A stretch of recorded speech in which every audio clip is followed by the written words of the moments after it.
Vocês estão felizes? Cara, olha isso, velho. Café pulê, mano de Deus. Vou voltar mais aqui, gente. Irmãos, eu tô ainda sofrendo da coluna que o Xandão orou para eu não ser curado até a hora de eu ir para outra igreja. O Cris tá triste que eu ia estar lá em Timbó. Aí ele falou: Deus, segura essa cura aí, cura só depois que o Cris for embora. Então eu tenho certeza que Jesus vai me tocar agora. E é uma alegria estar aqui com vocês, gente. Estou muito feliz. Nós escolhemos coisas às vezes na vida, Deus não faz através da gente, mas Ele faz junto com a gente. O lugar que eu tinha sentado no meu coração que eu ia morar era aqui. Fui parar lá nos Estados Unidos. Eu orei alguma coisa errada. Deu só um desvio de quase 5.000 milhas.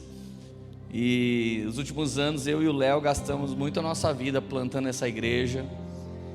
Mas a hora que a gente entendeu que o Senhor não estava nisso para nós, a gente começou a orar, né, para que Deus falasse quem estava nessa lista do Senhor. O Senhor só apontou um casal, que foi o Xande e a Marcela. E hoje a gente vê todo esse fruto, né? Tudo que Deus tem feito aqui. Vocês podem aplaudir Jesus pela vida dos pastores de vocês. Aleluia. Glória a Deus. E cuida bem deles, que qualquer hora Deus pode enviar, tá, gente? Porque na Poema ninguém fica para sempre num lugar. Nós temos a tendência de levantar os Timóteos. Quando tá tudo bom, você deixa o Timóteo e aí você vai pro tudo ruim. Então, assim, tem igrejas mais confortáveis que a Poema. No caso, você podia ir para lá se você quiser mais conforto do que propósito, amém? Amém ou não? Porque nosso exemplo não pode ser aquele exemplo de todo mundo sobe aqui para lavar o pé do apóstolo. Não foi isso que aconteceu, foi Jesus que lavou o pé dos discípulos. Então nós não somos uma igreja que vai ficar fazendo esse teatro. Então o que é lavar pés? Lavar pés é a gente poder ajudar você nas suas lutas, nas suas dificuldades, no seu dia a dia. E fazendo isso, a gente está gerando em você o corpo de Cristo. Então, você pode achar que não, mas às vezes você tem um problema, e o fato da gente estar lá te ajudando com o seu problema, a gente já está gerando você como igreja. Porque você não pode ser igreja onde você fez o curso, onde você zerou a apostila, mas você precisa ser igreja onde você foi tratado, onde você foi curado, onde você foi restaurado, e aonde você vira um testemunho.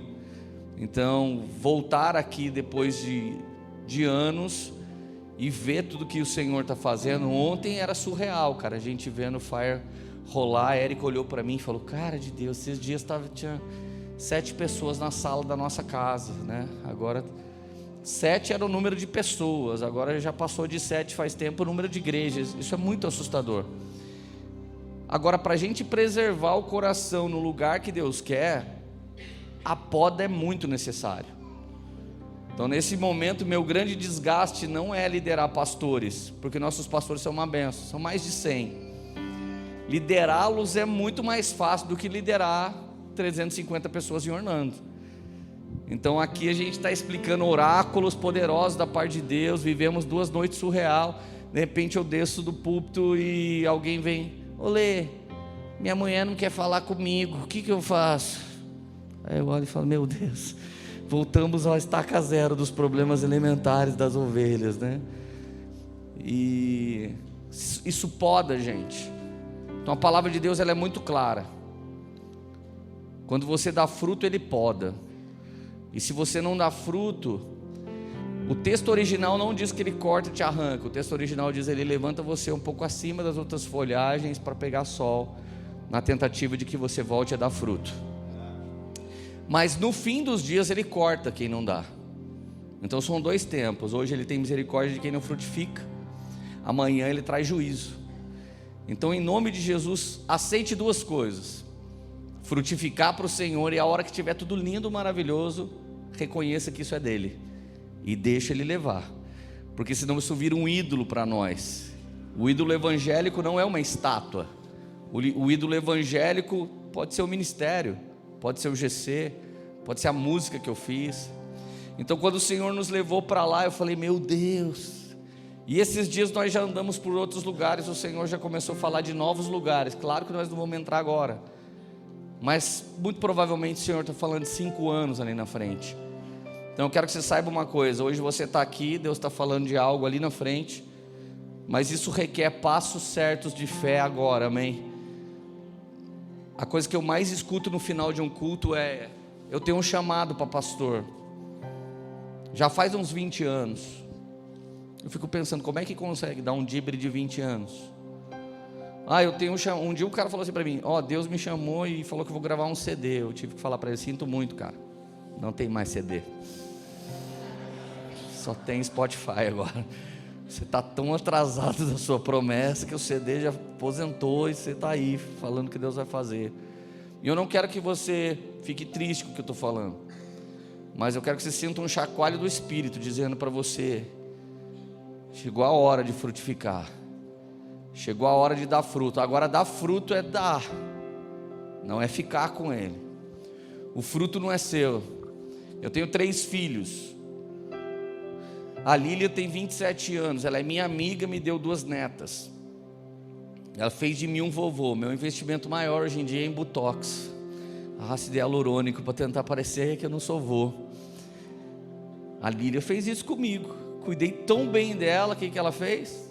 Trouxe um serzinho que fica gritando na minha casa: vô! Eu olho assim e falo: não é possível que tenha alguém me chamando disso, cara. Primeira vez que eu olhei para minha neta, eu olhei para ela e fiz assim: vem com o titio. Daí a minha filha: está repreendido, você não vai chamar, ela não vai chamar. Eu falei: vem com o...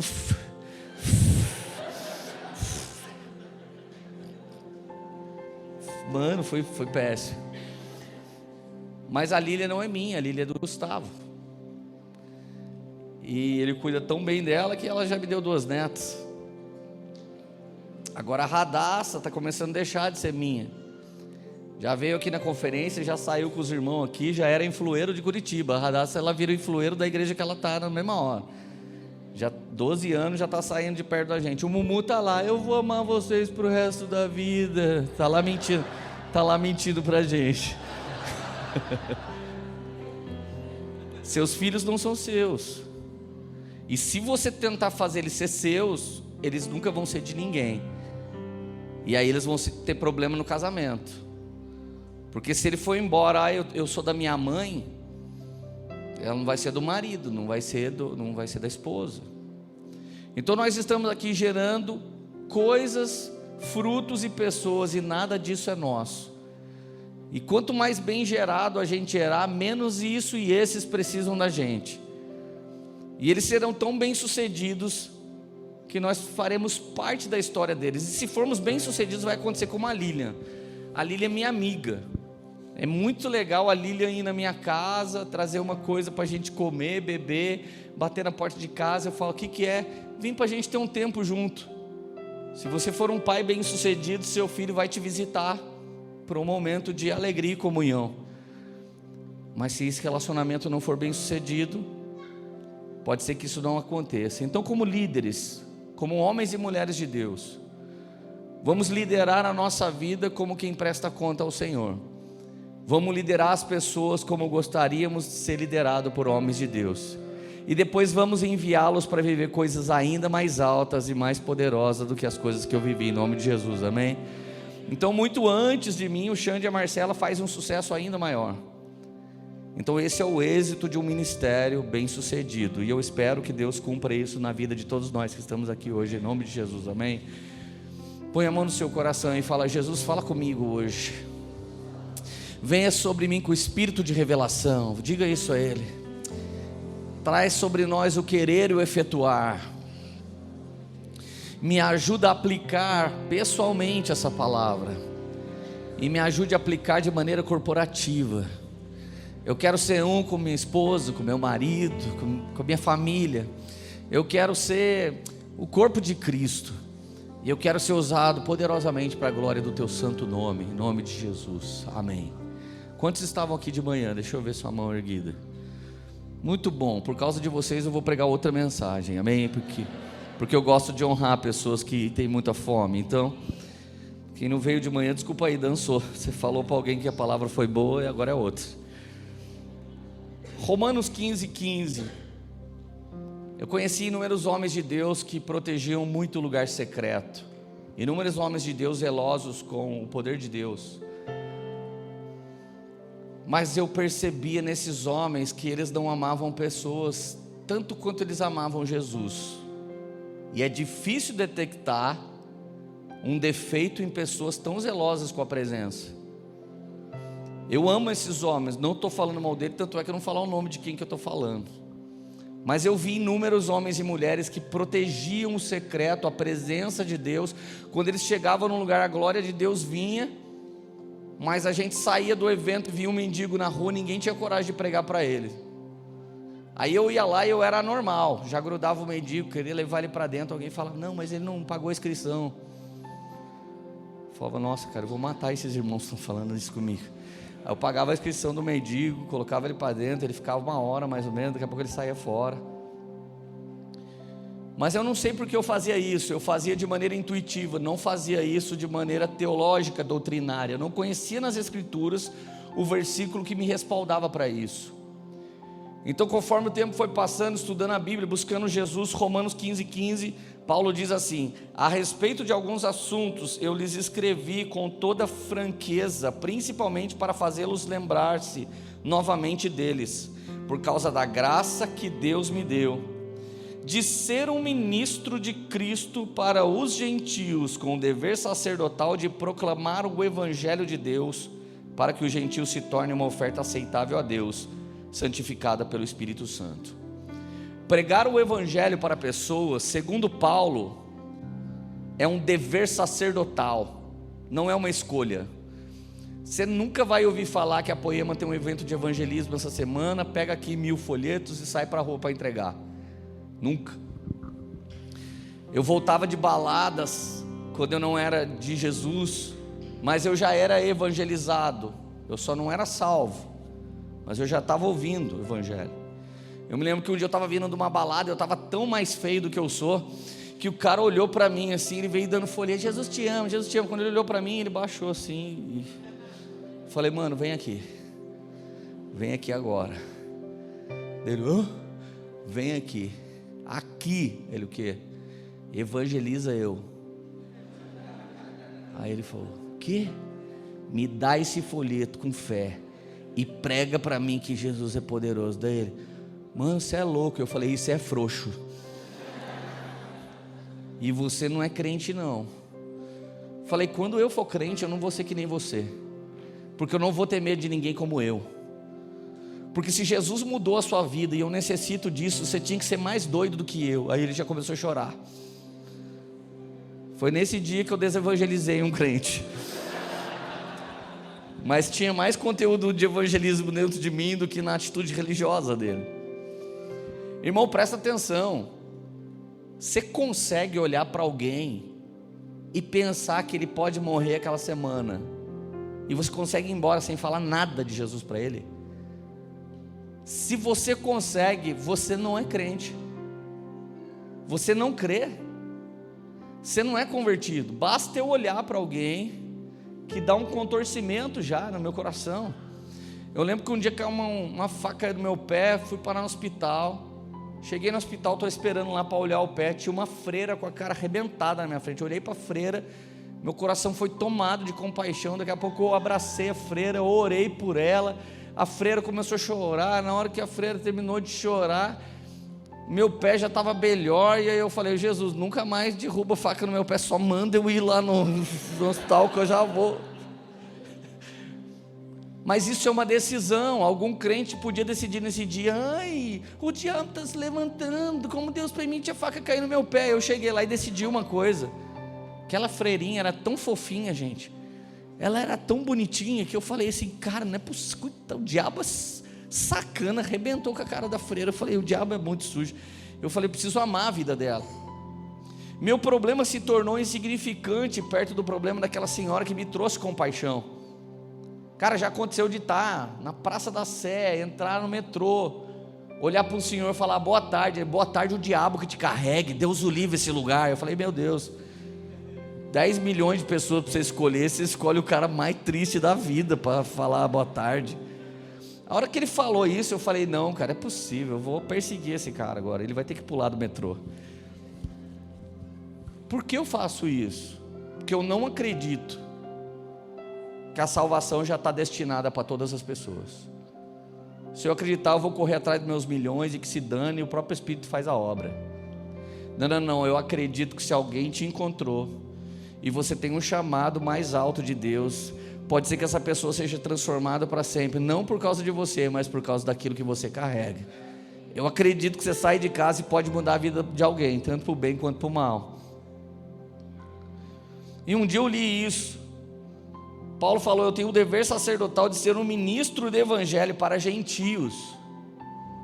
Ô, gente, escuta isso. O Xande chegou um dia na nossa igreja lá, de bermuda, muito doido. Xande, seu pastor. Eu falei, mano, toca aqui com a gente. Dele, não, mano, o pastor não vai curtir. Eu bebi, eu tô bêbado. Falei, não, mas aqui nós bebe também. A gente bebe vinho novo que desce do céu. Os caras ficam doidos aqui no culto, você não acredita. Dele, nossa, que cara doido. Falei, sobe aí, mano, toca aí com nós. Aí o Xande subiu, passou o som com a gente.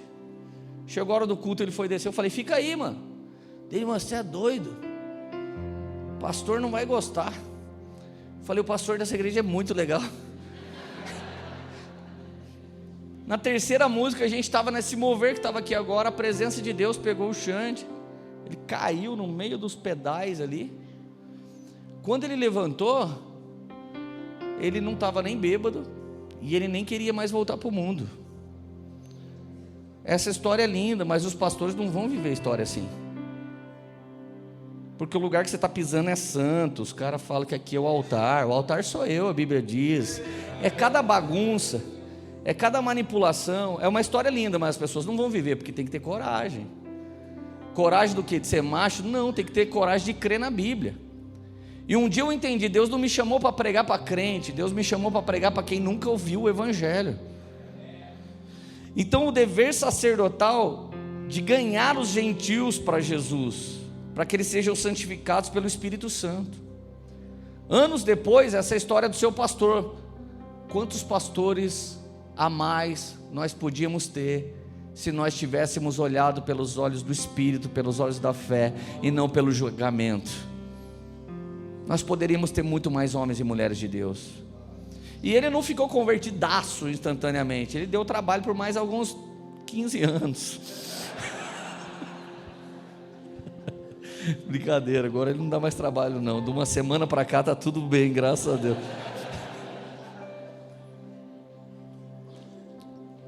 Agora olha comigo, eu não estou falando heresia, eu estou falando palavra de Deus.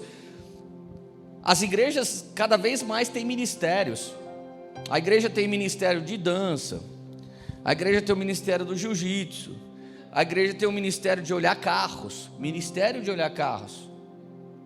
A igreja tem o ministério da mídia, da fotografia, do teatro.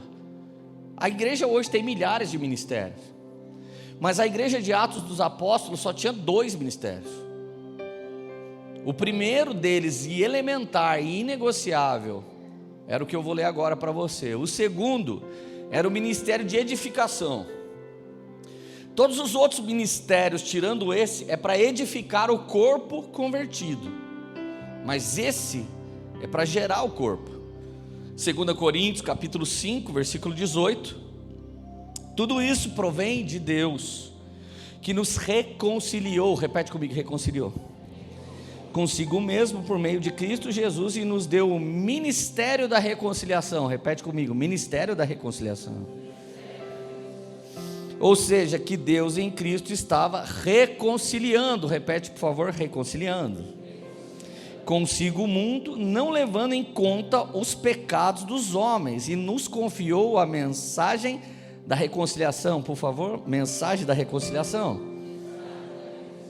Portanto, somos embaixadores de Cristo, como se Deus estivesse fazendo o seu apelo por nosso intermédio. Por amor a Cristo lhe suplicamos, reconciliem-se com Deus. Repete comigo, reconciliem-se com Deus.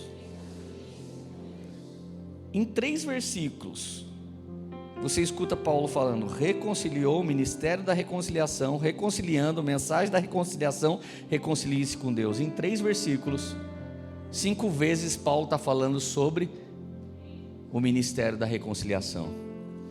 Deus não te deu o dom de profecia, Deus não te deu o dom de interpretação de línguas, Deus não te deu o dom de maravilhas, Deus não te deu o dom de cura para você ser conhecido.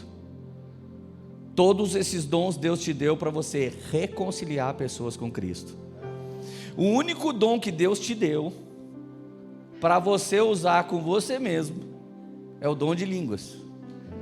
Quando você ora em línguas, você edifica-se a si mesmo.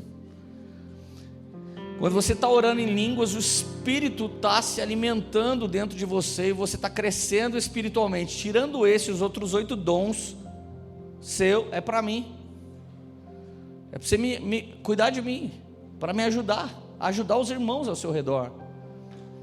A igreja deturpou esse princípio a um ponto de você ser usado por Deus e virar um person people, uma pessoa muito conhecida na internet. E isso não tem nada a ver com o evangelho. Não é sobre se tornar o próximo influencer, é sobre saquear o inferno e povoar os céus. Então presta atenção, como que aqueles meus amigos conseguiam amar Jesus num lugar secreto e desprezar as pessoas num lugar público? Eu me lembro a história de uma missionária. Todas as irmãs agora que estão solteiras tampam o ouvido, é melhor que você não escute isso. Eu conheci uma missionária que ela orava muito para Deus dar um marido para ela. E um dia ela está passando na Praça da Sé, ela olha para baixo de uma marquise, tinha um mendigo lá. O Espírito Santo falou: ele é o seu marido. Aí ela virou para frente e falou: brincadeira tem hora. Quando ela foi mais adiante, o Espírito de Deus falou com ela: é o seu marido que está ali. Ela falou: como assim é o meu marido? Não, a obra que eu tenho na sua vida e na vida dele é junto. E se você está querendo que eu responda a sua oração, gente, eu só estou repetindo o que a irmã falou. É ela que se lasque com essa parada aí, graças a Deus não foi comigo. Ela voltou lá, pegou ele, levou ele para uma casa de recuperação. Meses depois, quando ele está recuperado, ela levou para os pais dela, que eram velhos pastores da Assembleia de Deus. Os pais dela deram o retoque final no rapaz, e estava eu lá, gente, no casamento dessa mulher. E o mendigo agora é um homem de Deus. E isso acontece direto na Poema. Enquanto é lagarta, a gente cuida. Virou borboleta, o Brasil inteiro quer levar e fazer agenda. Tem vários aqui. A gente não pega a gente pronta não para catapultar a gente faz o contrário. Enquanto não é ninguém, a gente cuida muito. Quando vira alguém, a gente põe para cuidar. E quando frutifica muito, vai por aí e prega o evangelho. Em minha igreja, toda hora tem alguém famosinho da turma que anda com a gente. Nunca eu coloco eles no cartaz, porque eu não quero que as pessoas vá lá atrás de um cartaz. Eu quero que as pessoas vá lá porque elas têm fome por Jesus. Essa técnica está bombando várias igrejas, mas nós somos outro tipo de pessoas. Pegamos as lagartas e trabalhamos na vida delas até que elas possam voar. Mas deixa eu te falar uma coisa: nenhuma lagarta ora para virar borboleta, ela só sofre um processo. Pegou? Nenhuma lagarta ora: ai Deus Todo-Poderoso, meu sonho é ser uma borboleta. Não, cara. Ela só sofre o processo. O nome desse processo é crisálida. Daí vem a palavra crise. A partir de hoje, em nome de Jesus, eu quero que você olhe para a crise e fala para ela: seja bem-vinda, porque você veio para que eu tenha voos mais altos. Não tenha medo da crise, não tenha medo do processo, não tenha medo do que Deus quer fazer com você, porque depois Ele vai fazer através de você, em nome de Jesus. Ninguém aqui é peru, gente, para morrer na véspera. Você vai morrer no dia, mas na véspera você não vai morrer. Ninguém te para, Deus tem uma promessa com a sua vida. Vamos lá, alguém, gente. Cara, da onde vem meu sucesso ministerial? De histórias como essa. Não sou um grande teólogo, não sou um grande pregador, não sei multiplicar a igreja, não sei usar técnicas de multiplicação de igreja. Eu só tenho testemunho com gente. Testemunho com gente, anos, pessoas, ouvindo elas, orando com elas, a maioria das vezes chorando com elas, porque não dá nem por orar.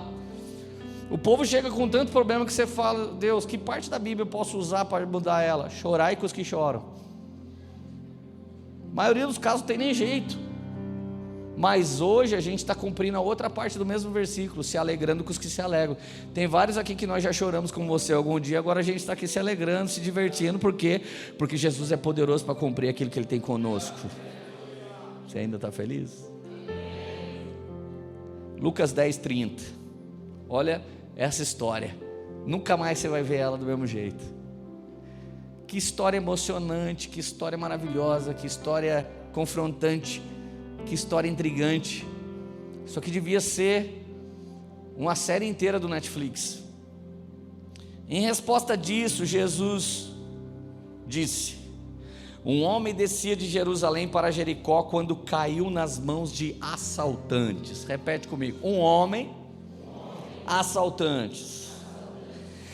Eles lhe tiraram as roupas, espancaram-no e se foram, deixando-o quase morto. Aconteceu que estava descendo pela mesma estrada um sacerdote. Repete comigo: um sacerdote. Quando viu o homem, passou do outro lado. E assim também um levita. Repete comigo: um levita. Quando chegou ao lugar, viu e passou pelo outro lado. Mas um samaritano, repete comigo: um corintiano, não, um samaritano, estava de viagem, chegou onde se encontrava o homem, e quando viu, teve piedade dele. Aproximou-se, enfaixou-lhe as feridas, derramando nela vinho e óleo. Depois colocou-o sobre o seu animal, repete comigo: animal. Levou-o para uma hospedaria e cuidou dele. No dia seguinte deu 2 denários ao hospedeiro, repete comigo: hospedeiro. E disse: cuide dele, quando eu voltar lhe pagarei todas as despesas quando você tiver. Qual desses 3 você acha que foi o próximo do homem que caiu na mão dos assaltantes? Versículo 37 e último: aquele que teve misericórdia dele, respondeu o perito na lei. Jesus lhe disse: vá e faça o mesmo. Quantos homens nós temos nessa história? Você lembra? Eu te ajudei. Quantas pessoas? Vamos lá. Primeiro personagem da história: um homem. Ele está indo de Jerusalém para Jericó quando chega outros personagens. Não sei se 2, 3 ou 10. Quem eram eles? Assaltantes. Assim que ele é assaltado, a primeira pessoa que passa por ele era quem? Um sacerdote. Logo no vácuo passa quem? Um levita. Mas de repente vem alguém para resolver a coisa. Quem era ele? Samaritano. Depois a gente ainda menciona o animal e o hospedeiro. Estou te ajudando a usar exegese. É assim que interpreta um texto.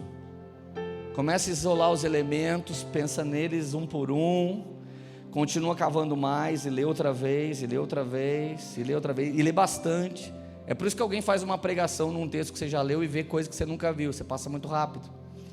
E sabe de uma coisa, falei ontem, vou falar de novo: você que é cristão não pode não ler, porque toda a nossa fé está num livro.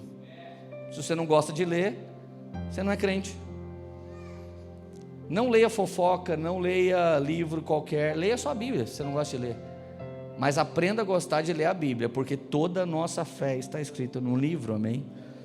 Não deixe o diabo colocar essa mentira em você: eu não gosto de ler, não consigo ler. Tem que ler, porque senão você vai errar. Gente, essa é a história da igreja de Jesus. Quem é um homem? É uma pessoa qualquer, seres humanos, que estão diariamente sendo assaltados. São assaltados nas suas ideias. Olha só, nos anos 90, quando eu era um adolescente, tudo conspirava para você ser uma pessoa descolada, que bebia e se drogava. A sexualidade até rolava, mas era muito fraca perto de hoje. Mas as pessoas diziam pra gente que a gente tinha que ser descolado. 20 anos antes, tem os baby boomers, que eram os primeiros filhos sem pais. Os pais foram para a guerra nos Estados Unidos, as mães ficaram fabricando os armamentos e as munições. Quando os pais voltaram, eram homens descolados que fumavam Marlboro, com cara de cowboy. Inseriram na mulher que ela tinha que conquistar o espaço dela na sociedade, então elas abandonaram seus maridos, porque eles já tinham abandonado elas. Quando voltaram, elas já estavam ficando com outros caras, e aí começa a nascer a primeira geração sem pai, sem casamento. Nasce os baby boomers. Só que hoje em dia está nascendo pessoas que são igual Tesla. É uma coisa que você não sabe explicar. São pessoas sem gênero, sem expressão. A televisão diz o que eles são, o TikTok diz o que eles são, o Instagram diz o que eles são. Quando Deus não te diz quem você é, quando os seus pais não falam quem você é, alguém do mundo vai dizer quem você é, e se você pegar isso, você vai ser aquilo. Então talvez você não seja o que Deus queria que você fosse, talvez você se tornou o que falaram para você que você devia ser. E você tem que ter muita coragem e ousadia para ser o que Deus quer que você seja. Você tem que fazer muita força às vezes. Porque eu, para muito religioso, não sou pastor, não pareço pastor, e onde já se viu ser pastor? Só que a minha resposta é: segura os frutos aí, estou de boa. Colhe os frutos aí que tá danada. Não estou aqui para discutir teologia, não tenho tempo. Tem gente que fala para mim: por que você não responde certas coisas que acontecem na internet? Porque eu tenho que gerar vidas para Jesus, cara, e vou prestar conta da sua vida e do discipulado que eu devia ter te dado enquanto eu estava lá tentando ser famoso na internet. A gente está ocupado com uma grande obra, a gente não perde tempo com o que está rolando aí fora. Vamos lá, alguém, gente. Quem será que você é nessa história? Um ser humano que foi assaltado, a maioria quer ser ele, gente. A maioria que chega na igreja: não, eu fui ferido. Tá bom, não tem nenhum assaltantezinho aqui. Não tem nenhuma assaltantezinha de coração. Não temos nenhuma menina aqui que já tentou roubar o coração de alguém. Não. A gente sempre foi vítima. A gente sempre foi ferido. A gente nunca feriu ninguém, né? Ninguém chegou na igreja para mim até hoje: pastor, sabe por que eu estou aqui? Porque eu sou um sacana, feri várias pessoas lá na minha igreja, agora eu vim aqui. Nunca esse cara chegou. Só chegou gente ferida. Impressionante, velho. O sujeito que fere é oculto, não é possível. Ei, talvez você não seja o homem ferido, talvez você seja o assaltante. Cara, se você não dá paz para sua mãe e para o seu pai, você está assaltando seus pais. Se você não dá paz para o seu marido, você deve estar atormentando seu marido. Não dá paz para os seus filhos, deve estar atormentando os filhos. Se é um pastor chato, um líder chato, deve estar atormentando a igreja. Vamos lá, alguém, gente. A gente não pensa que a gente é o vilão. A gente sempre pensa: ai, quem será o Judas da minha vida? Você não se preocupa em não ser o Judas de ninguém? É muito mais importante você não ser o Judas de ninguém. Porque o Judas vai fazer com você o que seus amigos não podem fazer. Ele vai te empurrar para o propósito. Vai. Aquela parte dolorida do propósito é o Judas que vai fazer. E o sacerdote, o que ele está fazendo? O sacerdote está que nem eu, gente. Preguei sexta, preguei sábado, já preguei de manhã e estava voltando para pregar. Eu não vi nenhum mendigo na rua vindo para cá, porque eu estava tão preocupado em pregar, que talvez se alguém precisou de mim no caminho, eu não vi. E às vezes a gente olha para o sacerdote como se ele fosse um homem mau. Não, ele viu o assaltado, ele falou: não, eu vou para o culto. Às vezes nosso esquema religioso pega todo o nosso foco e a gente não consegue ver necessidade de nada nem ninguém ao nosso redor. E não tem nada errado, você está indo para onde? Para o culto. Só que daí atrás vem o Kevin, vem o Léo, vem a galera que estava tocando e vê que eu não vi, e os caras também não vê. Não, o Lê está correndo para ir para o culto, eu também estou. Sempre uma geração de sacerdotes que não enxerga gera uma geração de levitas que não podem ver. E aí você fica lá o resto da vida seguindo homens que não enxergam, e você acha que você vai continuar vendo? Tem gente que chega para mim: ô Leandro, queria uma oração. Nossa, essa é a pior que existe. Leandro, queria uma oração. Eu falo, para quê? Pelo meu pastor.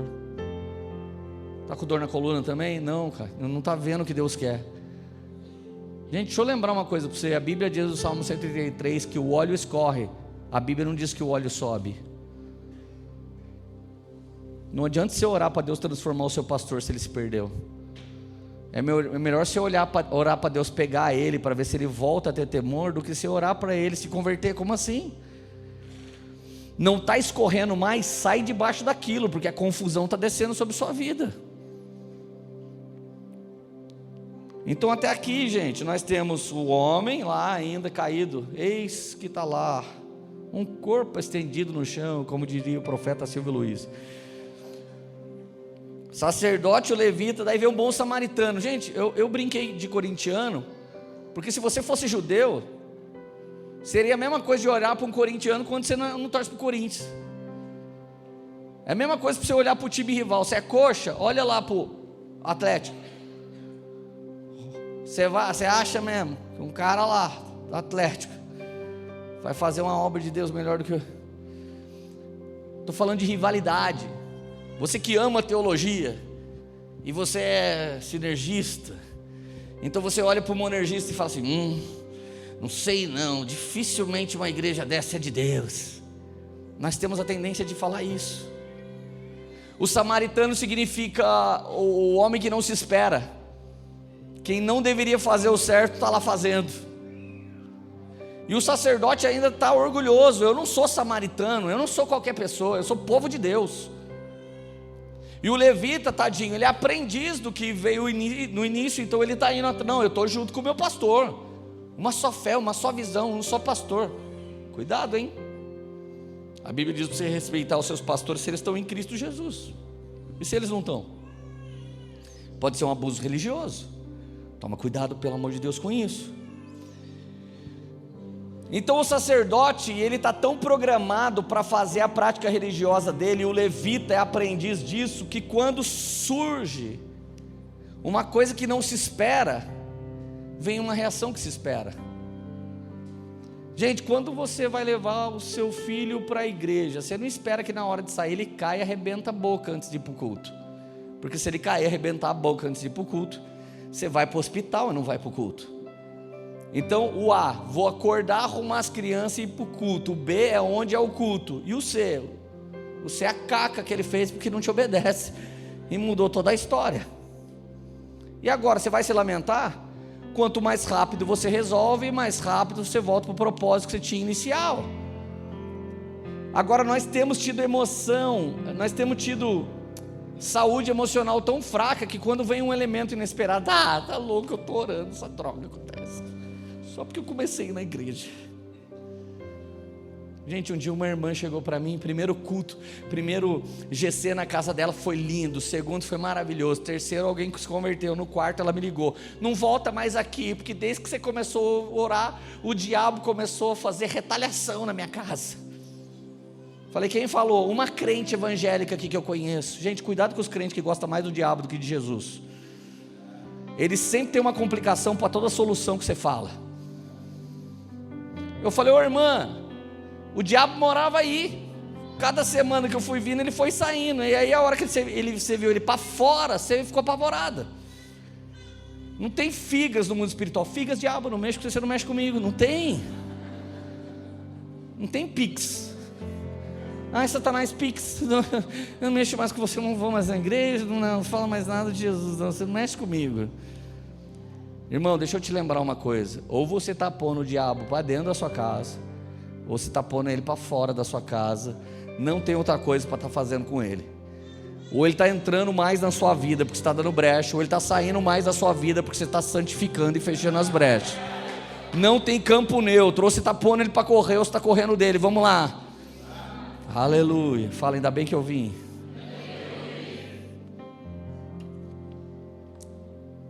O bom samaritano, ele para. O que ele faz, gente? Tá louco.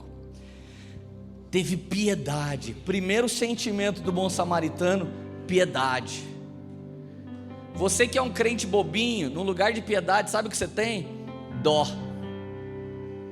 Dó na igreja é só uma nota musical, tá? A primeira. dó. Não tenha dó. Tenha piedade, tenha misericórdia, tenha compaixão, mas não tenha dó. Quem tem dó é trouxa. Toda vez que você fala, ai pastor, eu fui tão trouxa. O que aconteceu, meu filho? Eu tive dó de uma pessoa. É sempre o dó que faz o trouxa. Desculpa. Seja piedoso. O piedoso, quando ele entra para investir na vida de alguém, ele não pensa no retorno, ele só pensa em dar. Se você vem com o coração gracioso de dar, você não está preocupado com nada que você vai receber de volta. Esse coração não pode ser roubado, porque ele é 100% doador. Ninguém nunca vai tomar nada de você, porque já resolveu dar tudo. Homem piedoso aproximou-se, se aproxima de alguém. Para de olhar de longe e falar, nossa, que irmão meio esquisito, vai lá ter certeza. Ô gente, eu dou umas entradas nas minhas ovelhas que eles perdem até o rumo. Eu fico vendo umas ovelhas lá e eu vou pregando um dia, uma semana, outra semana. Daqui a pouco um dia eu chego lá, ô irmão, paz, tudo bem? Ô pastor, paz. Você é meio estranho com a sua esposa mesmo? Meio estranho, eu vejo vocês dois, ela sai na frente, você sai depois. Ou você sai antes, o que vocês têm?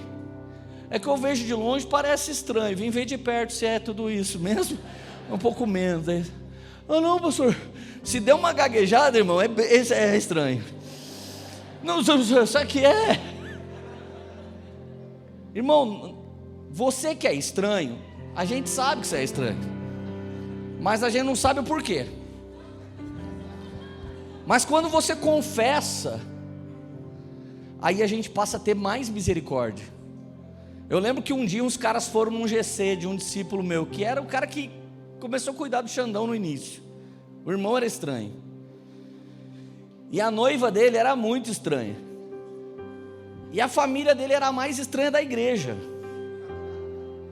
E aí eu me lembro que ele estava cuidando muito bem do Xandão, estava cuidando muito bem do Tião. Eles são todos pastores hoje, então ele cuidou muito bem. Mas um dia alguém falou, visitei o GC do fulano, nossa, que cara estranho. Falei, ele já contou a história dele para você? E eu nunca conto a história que alguém contou só para mim, mas eu conto a história do testemunho, quando o cara testemunha. Conhece a história dele? Não. A mãe nunca amou o pai largou a mãe, os irmãos ficaram revoltados, todo mundo caiu na droga. Eles foram todo mundo ferido, machucado. Quando eles chegaram aqui, ninguém era nada. Jesus foi entrando no coração de um por um e foi restaurando coisa por coisa. Eles ainda não são as pessoas mais doces da igreja, mas Deus já mudou muito. Você acha que ele é estranho agora? Nossa Deus, eu não sabia disso. Vai lá, ô estranhão, e confessa o seu coração que você é um juizão. Irmãos, se aproxima e para de falar de longe. Quem fala de longe é fofoqueiro. Quem se aproxima resolveu fazer parte da causa. Se aproximou, enfaixou-lhe as feridas. Tem pessoa que não precisa de ouvir uma pregação, só precisa ser enfaixado. Tem umas mulheres que você tem que enfaixar aqui, ó. Não é aqui de Curitiba. Tem umas mulheres que falam tanto que você fala, mano, não dá para fazer a obra. A irmã não para de falar. O Espírito está querendo falar, mas a irmã está falando mais que o Espírito. Então assim, enfaixou. Enfaixou-lhe as feridas. Aonde que é para enfaixar, gente? Aonde? Ferida. Só que se você não fala a ferida, se você não quer tratar a ferida, não tem como enfaixar a ferida. Tem irmão que mete o louco e fala, ó, minha ferida é aqui. Aí ele sai de perto de você e sai assim, ó. Para que dizer que o pecado é em outro lugar, se o pecado não é naquele lugar? Você inventou outro pecado para não dizer a verdade? A Bíblia diz que quem confessa os seus pecados a Deus é perdoado. Quem confessa seus pecados ao homem de Deus e recebe oração é curado. Ah não, pastor, não tem problema no nosso casamento, é só uma unha encravada que eu bati aqui. A mulher já está atrás.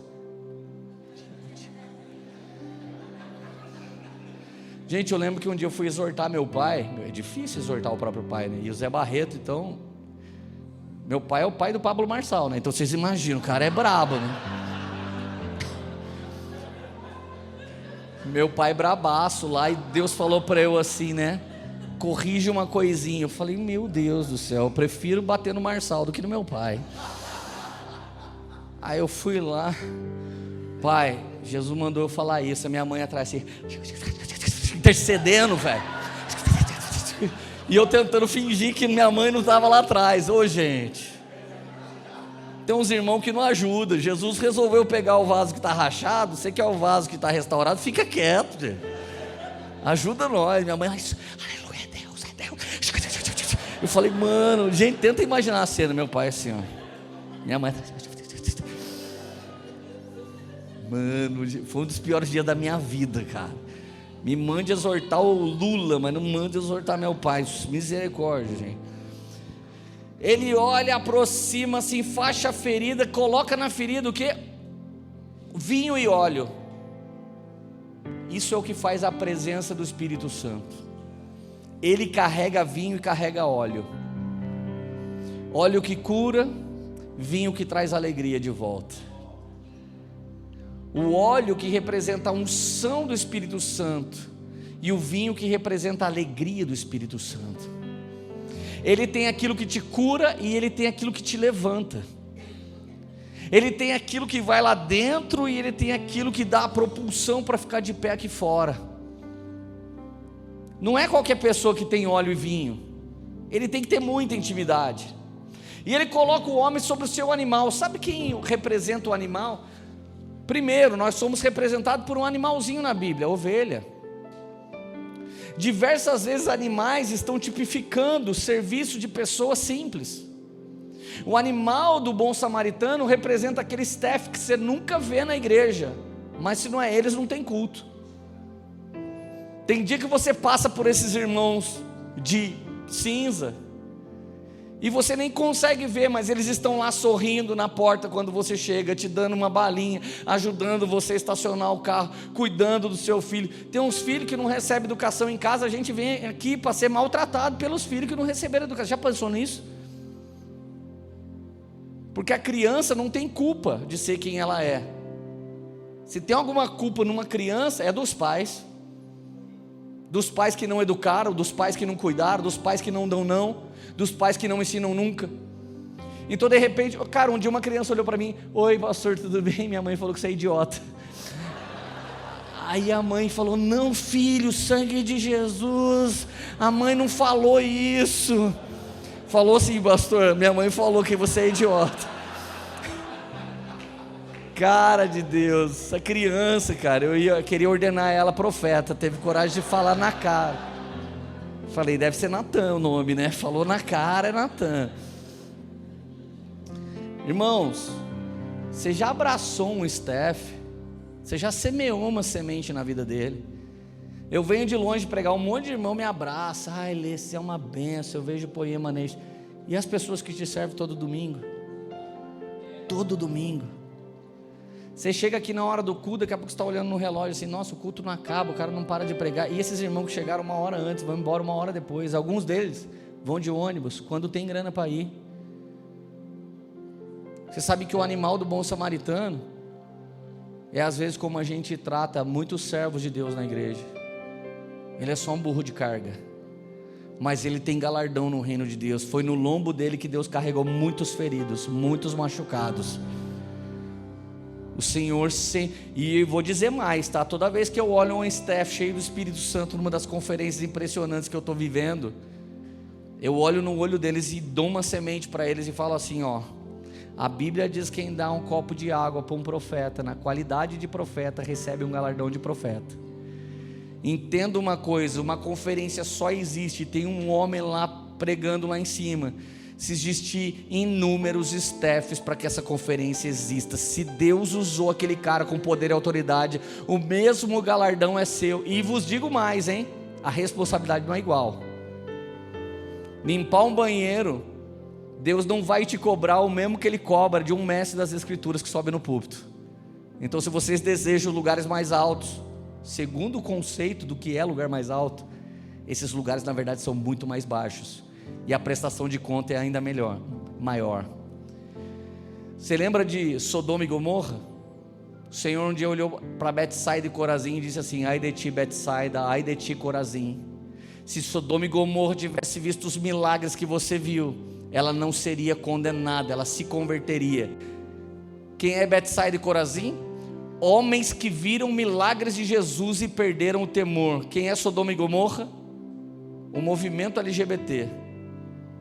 Então presta atenção, você que acha que Deus vai mandar gay para o inferno, vai ter muito mais pastor no inferno do que gay, muito mais, porque muitos homossexuais jamais experimentaram um toque fresco do Espírito Santo de Deus que poderia transformá-los, mas muitos pastores já viram, participaram, viveram e abandonaram a fé. Maior será a rigidez para aqueles que conhecem do que a rigidez para aqueles que não conhecem. Ou seja, nessa passagem, o sacerdote, o levita, tem muito mais julgamento do que se o animal desse um coice no assaltado. Você ainda está feliz? Gente, isso aqui é profundidade do que diz as Escrituras Sagradas. Parece uma mensagem simples e parece que eu estou brincando com você, mas eu não sei se você pode perceber o conteúdo do que Deus está liberando sobre nós de entendimento nesse dia. Está nos gerando de uma maneira madura na fé, de uma maneira sã na sã doutrina. E olha só, levou-o para uma hospedaria.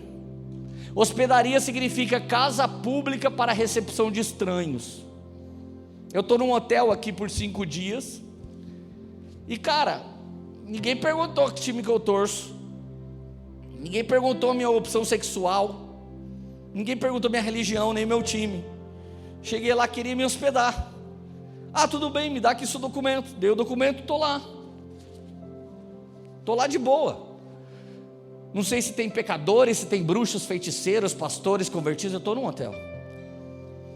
E a hospedaria é um lugar que não pergunta quem é você, ela só te recebe. Hospedaria, ele chegou lá, tirou o ferido que ele já estava curando do seu animal, colocou na hospedaria e deu na mão do hospedeiro 2 denários e disse: cuide dele, quando eu voltar lhe pagarei todas as despesas e lhe pagarei ainda mais. Presta atenção, o que é uma hospedaria? Uma igreja de verdade, uma casa pública para a recepção de estranhos.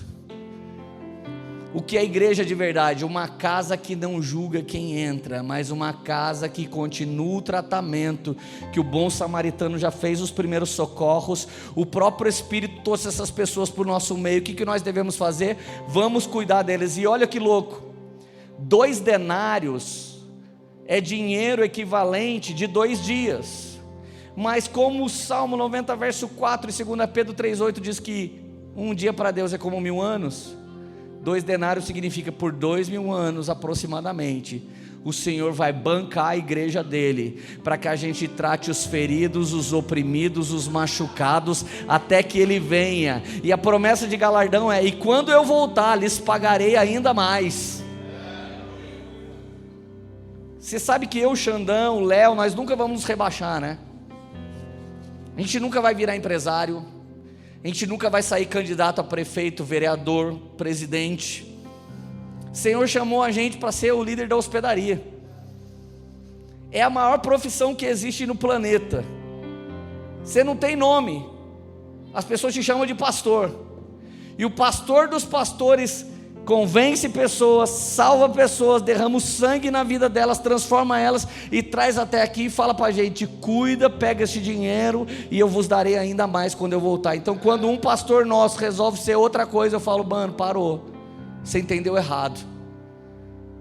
O Brasil conheceu mais pastor fracassado que fez isso porque não tinha emprego, do que cara que fez isso porque tem chamado. Quando você pega um pastor que acredita: Deus me chamou para fazer a obra mais nobre do mundo, qual é? Gerar os santos para a obra do ministério, e daqui vai sair uns para mestres, outros para profetas, outros para pastores, outros para apóstolos, outros para prefeitos, outros para mecânicos, outros para psicólogos, outros para médicos, outros para psiquiatras. A comunidade vai prosperar, e eu continuo fazendo o quê?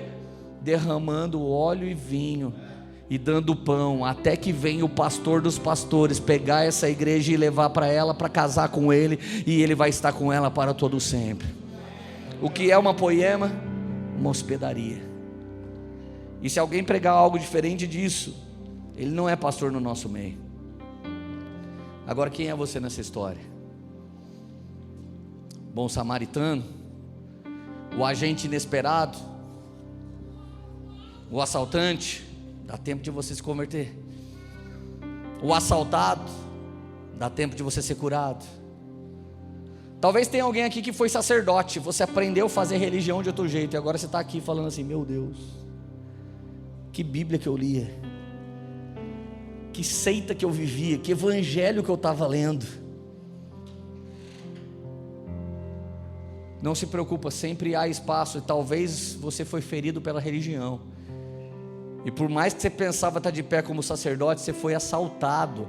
A religiosidade abusou de você, abusou da sua mente, impregnaram em você uma ideologia babilônica e não a sã doutrina de Cristo. Você também foi assaltado. Você, levita, que acreditava que estava honrando a visão de um homem de Deus, mas ele era equivocado, você também estava assaltado. E na boa, talvez você só virou um assaltante porque você só viu assalto a vida toda. Teve cara que virou abusador de moças porque a vida toda ele viu o pai abusar da mãe. Teve moças que virou abusador de pessoas porque viu o pai abusar da mãe, a mãe abusar dos filhos, e sobrou o que para ela? Abusar de todo mundo. Então eu não estou aqui para condenar o pecado de ninguém, mas eu estou aqui para dizer: existe alguém maior que eu, ele é o bom samaritano. Hoje ele tem vinho, hoje ele tem óleo, hoje ele tem pão, ele tem força para levar você, e ele tem uma coisa ainda muito poderosa. Margaret Thatcher, uma das mulheres mais transformadoras da história do nosso planeta, ela disse um dia: o bom samaritano não tinha somente uma atitude, nem uma ideia, ele também tinha dinheiro. Ou seja, tem muita coisa, irmão, que você não vai fazer falando. Tem muita coisa que você não vai fazer fazendo. Tem muita coisa que você vai fazer botando a mão no bolso, tirando e colocando assim, ó. Talvez você está olhando aí pensando: Deus, eu queria um plano de aposentadoria incrível. Deixa eu te falar, um dos anos que eu mais prosperei na minha vida. Eu acredito que a mordomia de Deus é um nível espiritual que é só para quem crê, entende e pratica. Qualquer pessoa pode sair de um nível elementar de escassez financeira e passar a viver uma vida abundante, recalcada, sacudida e transbordante. Acredito fielmente nisso. Em primeiro lugar, seja fiel ao Senhor com tudo que Ele te dá. Devolva ao Senhor. O Senhor ama o primeiro pedaço do bolo. O nome disso é primícia. Todas as primeiras coisas são consagradas ao Senhor. Consagre. Segunda coisa que você faz com aquilo que você tem: investe em você. Você pode ser um mecânico, você pode ser um cabeleireiro, você pode ser um empresário, você pode ser um pastor, mas você tem que ser um Pro Max. Não seja igual a todo mundo. Dá para você ser quem você é, mas Pro Max. Meu visto nos Estados Unidos, meu green card é de pastor. Não passei por nenhum visto, nenhuma gambiarra, fui direto para o green card. Por quê? Porque eu sou um pastor, mas eu não fiz o que um pastor faz, só ir no culto dar uma pregadinha. O Senhor, pela sua graça, me usou em inúmeras coisas. Essas histórias todas de tudo que usou, mais os títulos, isso e aquilo, fui lá, coloquei, eles falaram: você é um bom pastor, recebe o green card. Então presta atenção, eu falei para o meu advogado, eu não fiz nada disso. Ele falou: como assim? Eu falei: não, foi tudo que Jesus me usou. Dele: entendi. Não, mas foi você, tá tudo bem.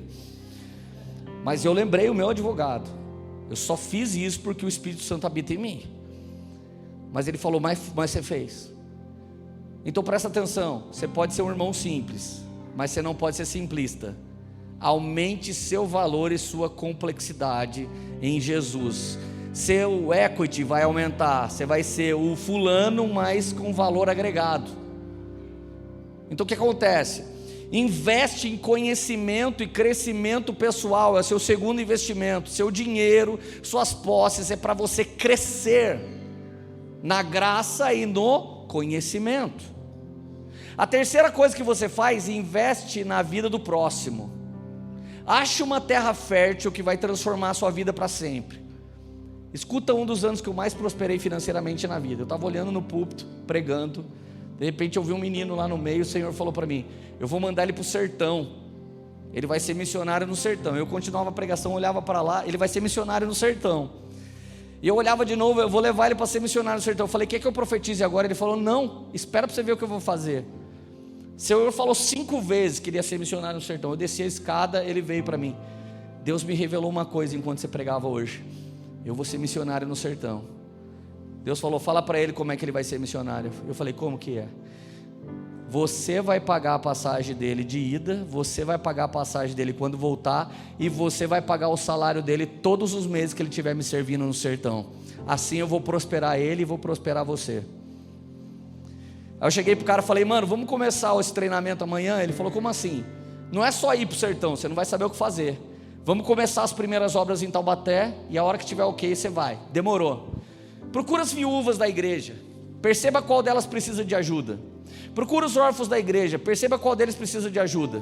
Vai nos orfanatos e perceba quem precisa de ajuda. Vê a quem é carente aqui na cidade e vamos ajudar. Ele fez isso por 10 meses. Quando ele era muito habilidoso nisso, ele estava treinado para a missão. Eu falei para ele, mano, pega o cartão e vai para lá. Esse cara ficou 15 meses no sertão. O fim da missão dele foi plantar uma igreja. Primeiro mês eu paguei o salário dele. O Senhor multiplicou minha semente nele vezes 10. O segundo mês vezes 100. O terceiro mês continuou vezes 50 vezes. Eu montei uma loja de carro no final daquele ano, que eu adotei um missionário e mantive ele nas missões. Ele falava para mim todo mês, cara, eu não tenho que ganhar o pão para também ganhar a alma, eu levanto todo dia.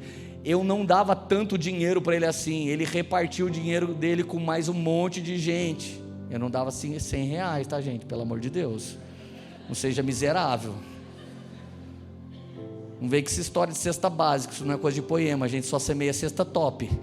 Tem que ter provolone também, tem que ter tudo lá, tem que ter Häagen-Dazs, tem que ter Ben Jerry's, vamos lá gente. Eu entendi que para Deus te dar uma mentalidade de investir em acréscimo, primeiro você tem que escolher alguém para ser terra fértil.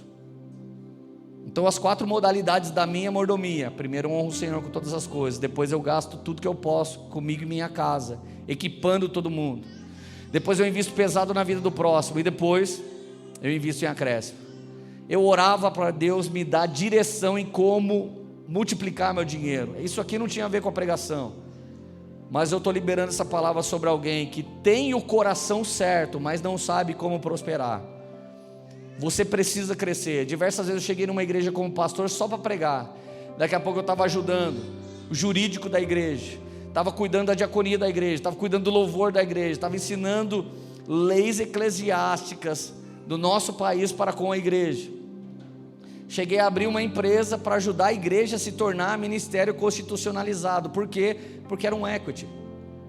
Então já não era mais um pastor que aparecia para pregar, mas entrava na caixa preta da igreja e ajudava a igreja a crescer. Ou seja, aumenta a sua complexidade no serviço ao Senhor. Quando você entrar na vida de alguém, não só cura ferida, mas equipa ele para ele nunca se ferir mais. Não dê apenas uma cesta básica para alguém, ajuda ele a ter uma profissão mais alta, ajuda ele a ter um conhecimento mais alto. Agora pensa comigo, você que não sabe onde investir para a sua aposentadoria, você pega um menino que não tem pai nem mãe na igreja e resolve fazer dele um empresário como você.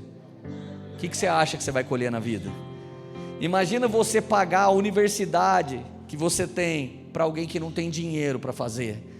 É assim que os cristãos não só saram o assaltado, mas tornam ele outro hospedeiro, ou seja, outro como você. Então qual foi a minha vida? O Senhor me fez pastor. Qualquer pessoa que me der moral, eu vou fazer deles a mesma coisa que o Senhor fez de mim, e eu quero fazer ainda melhor, para que eles voem voos mais altos. Isso é a igreja integral de Jesus. Isso é uma igreja não só do culto de domingo, igreja vida na vida, igreja de todos os dias, igreja que catapulta a próxima geração para um nível muito mais alto do que a gente. Será que tem alguém aqui comigo? Será que tem alguém para receber essa palavra? Feche os olhos para parecer que está acabando. Senhor Jesus, foram muitas coisas que o Senhor falou nesse dia, muitas coisas que o Senhor falou nessa noite. Senhor Jesus, Existem pessoas aqui que foram feridas, foram machucadas, e essas feridas, Senhor Jesus, ainda sangram. Existem pessoas aqui que quando elas abrem a boca, não sai só seu choro, sua angústia, mas escapa também seu sangue. Senhor, coloca óleo e vinho agora em pessoas que foram feridas pela sua igreja. Coloca óleo e vinho em pessoas que foram machucadas por aqueles que deviam nos sarar. Pessoas que foram feridas por pai, pessoas que foram feridas por mãe, pessoas que foram abusadas por alguém que devia protegê-las. Coloca óleo e vinho agora, Senhor Jesus. Coloca óleo e vinho agora, Pai, em nome de Jesus, na vida dessas pessoas que estão aqui, Pai. Eu te suplico, Deus Todo-Poderoso, venha curar os meus irmãos aqui de Curitiba. Talvez uma mulher ainda não consegue ser tão maravilhosa com o seu marido, porque ela foi ferida por homens, pelo seu próprio pai, e hoje ela tem ferido aqueles que mais a amam. Talvez alguém foi ferido pela mãe, ou pela cuidadora, ou pelo irmão mais velho. Senhor, em nome de Jesus, cura pessoas que foram feridas pela sua igreja. Pedro cortou a orelha de um sacerdote, mas o Senhor foi lá e curou a orelha. Isso representa quando a igreja fere, mas o Senhor restaura. Por favor, restaure pessoas aqui hoje, Jesus. Senhor, talvez temos alguns sacerdotes aqui, sacerdotes que achavam que estavam te servindo fielmente, mas eles só faziam parte de uma casta religiosa qualquer. Sara sacerdotes, sara pastores que estão aqui, Deus. Sara mestres, sara profetas, sara apóstolos, sara evangelistas, sara líderes de outra casa. Deus, a Poema foi levantada, Pai, para curar, para fazer parte da cura, não da confusão. Não fazemos parte da crítica nem da fofoca, mas fazemos parte da cura. Nos dá mais vinho e nos dá mais óleo, para que a gente possa derramar nessa nação inteira e nas nações.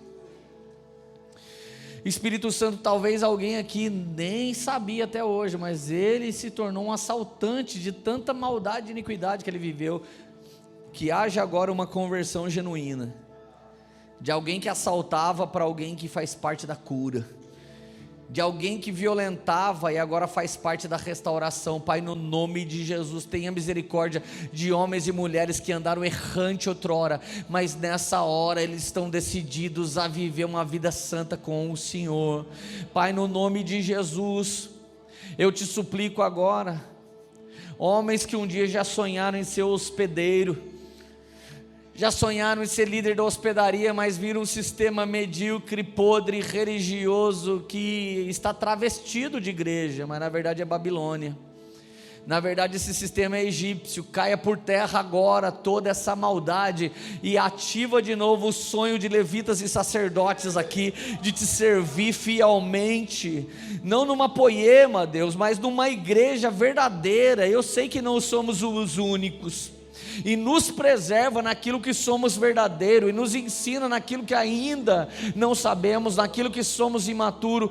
Pai, honra também agora um animal, Senhor Jesus, do bom samaritano, que são aqueles que servem com o seu próprio lombo e ninguém vê. Deus, em nome de Jesus, retribui agora cada staff, que ninguém sabe nem o nome, mas o Senhor tem anotado nos seus livros de boas obras, o Senhor tem anotado no seu livro de galardões. Eles receberão muita recompensa. Honra cada bom dia que foi semeado para a glória de Jesus, cada boa noite que foi semeado para a glória de Jesus. Deus, honra a nossa mídia, honra o nosso som, honra o nosso kids, honra os nossos sentinelas, honra esses homens, Espírito Santo, honra nossas bandas de louvor, nossa diaconia. Senhor, por favor, honra nossos pastores, e honra aqueles pastores que estão sendo curados nesse dia, que estão sendo sarados nesse dia. Por favor, Espírito Santo, nós te suplicamos, venha sarar.